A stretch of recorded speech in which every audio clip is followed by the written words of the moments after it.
Hello दोस्तों, उम्मीद है कि आपकी जेएसएससी सीजीएल की तैयारी बहुत अच्छे से हो रही होगी।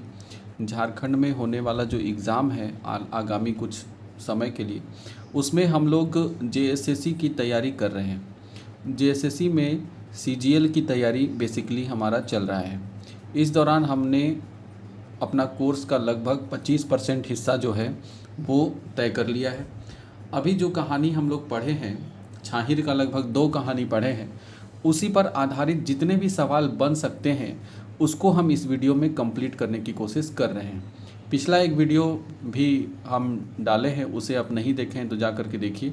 उसमें चितरंजन महतो चित्रा और जो छाहिर किताब है उससे रिलेटेड जितने भी सवाल हैं वो हैं, और उसका जो पहला कहानी है छाहिर, उससे भी रिलेटेड जितना क्वेश्चन बन सकता है वो क्वेश्चन करीब 30 क्वेश्चन है जो कि उसमें बनाए हैं। अब हम लोग चलते हैं हमारी दूसरी कहानी जो हम लोग पढ़ चुके थे, हम जियब कैसे। ये जो कहानी है इस पे आधारित जितना भी सवाल बन सकता है वो हम इस वीडियो में लेकर आए हैं। आई होप कि आपको ये क्वेश्चन सीरीज जो चल रहा है वो आपको अच्छा लग रहा होगा, और इसी के आधार पर हमारा ये जो है सेल्फ एनालिसिस हो जाएगा, आत्म मंथन हो जाएगा कि हम लोग किस प्रकार की तैयारी कर रहे हैं।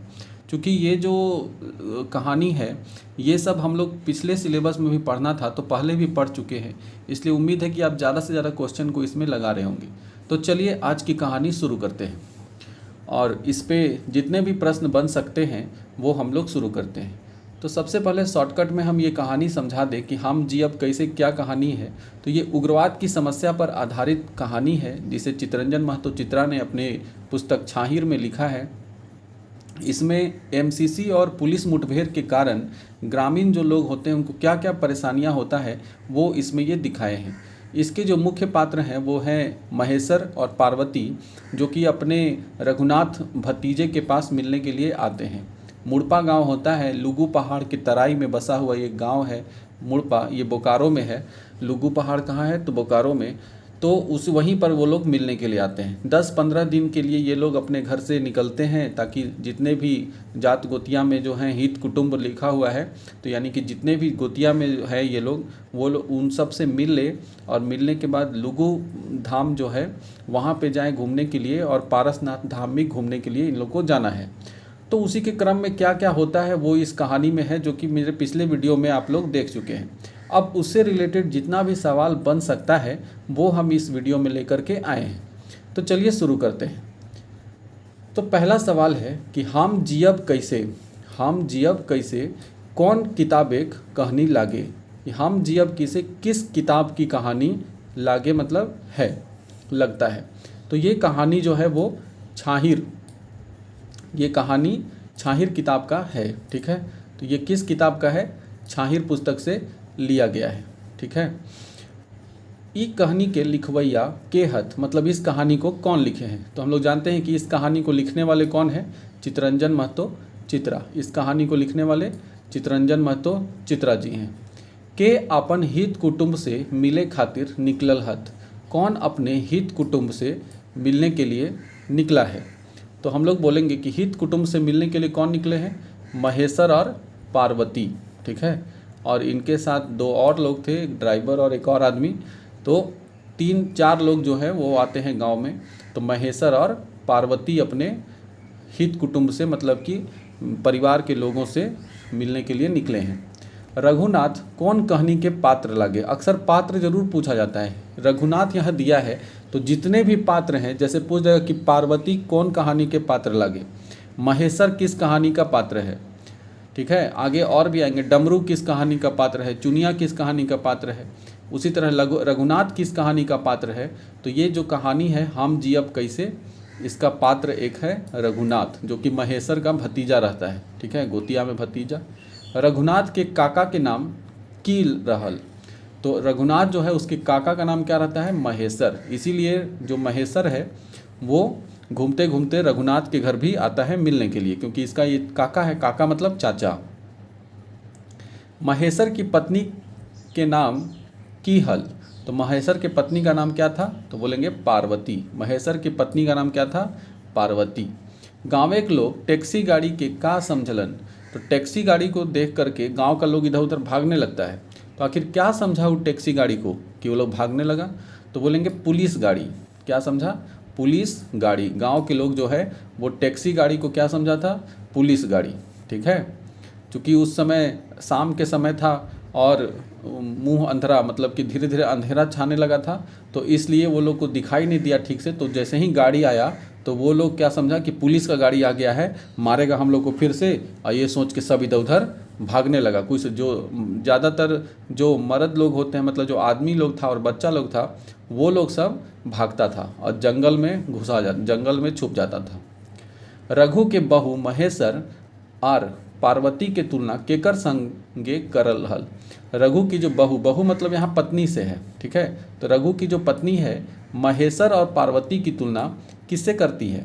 तो वो करती है किससे? भगवान और भगवती से। इसलिए रघु की जो बहू है वो क्या बोलती है कि हमारे घर तो आज भगवान और भगवती आई गेल है, ठीक है।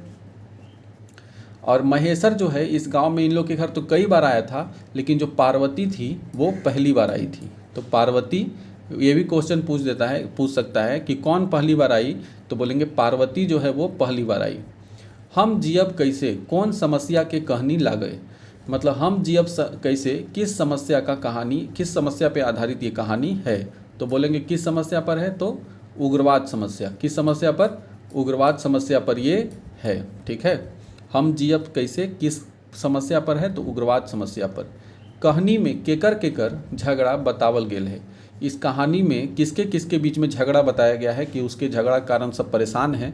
तो ये कहानी में पुलिस और एमसीसी के बीच में जो झगड़ा है उसके बारे में बताया गया है, ठीक है। पुलिस और एमसीसी कर झगड़ा के बारे में बतावल गेल है। तो हम जियब कैसे में किसके झगड़ा के बारे में बताया गया? पुलिस और एमसीसी। कहानी में के मोद दारू पिए हल। मोद दारू मतलब कि दारू, शराब, महुआ दारू, ये सब कौन पीता था इस कहानी में? तो बोलेंगे रघुनाथ। और रघुनाथ को भी सब रघु भी कहता था।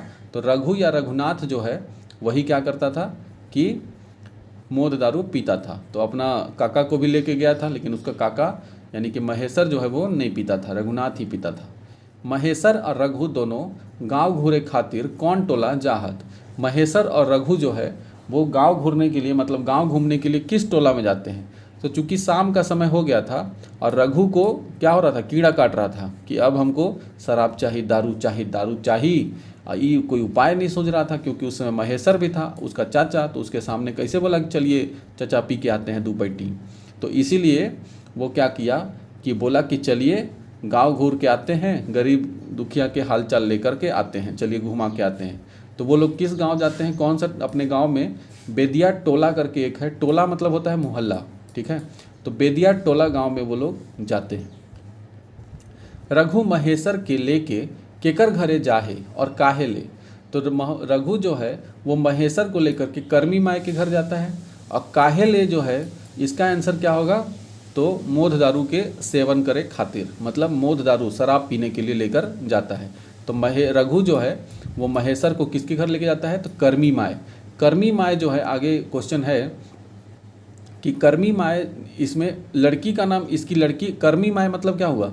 किसी की माँ को उसकी बेटी उटी के नाम पे जब बुलाते हैं, जैसे बाबू की मैया, बाबू के माए, चाहे फिर हम लोग बोलते हैं कुछ कुछ इसी तरह किसी का नाम लेकर के, ठीक है। सुनीता की मम्मी, रिंकी की मम्मी, तो इस तरह से हम लोग बोलते हैं। तो इसमें क्या है, कर्मी माई जो है वो कर्मी उसकी बेटी है तो उसी के नाम पर है। इसका जो कर्मी माई है इसका ओरिजिनल नाम क्या रहता है? चुनिया, ठीक है। चुनिया वही शराब बेचती है, तो उसी के घर लेकर जाता है। मोद दारू कहानी में के बेचे है। इस कहानी में मोद दारू जो है वो कौन बेचता है? तो यही जो कर्मी माई है, यानी कि जो चुनिया है वही बेचती है, ठीक है। कर्मी माई के पति के नाम के रहे। कर्मी माई की जो पति था उसका नाम क्या रहता है? तो उसका नाम रहता है डमरू, जो कि मर गया रहता है। और क्यों मरता है? डमरू कैसे मराए गेल हल। तो डमरू जो है कैसे मर गया था? तो पुलिस मुठभेड़ में मराए गेल हल, मतलब डमरू जो है वो पुलिस मुठभेड़ में मारा गया था, ठीक है। डमरू क्या होता है कि एमसीसी लोग के साथ सीधा साधा आदमी रहता है, तो एमसीसी लोग के साथ वो लग जाता है पार्टी में, और उसी के चलते पुलिस मुठभेड़ में उसका मौत हो जाता है। तो इस तरह से कर्मी माए जो है चुनिया वही शराब बेचती है, उसके पति का नाम डमरू रहता है, और डमरू पुलिस मुठभेड़ में मर जाता है। कर्मी माय के नाम के लागो, देखिए आ गया कर्मी माय जो है, बार बार जो कर्मी माय आ रहा है उसका नाम क्या था, तो कर्मी माय का जो नाम था वो था चुनिया। कर्मी माय का नाम क्या था, चुनिया।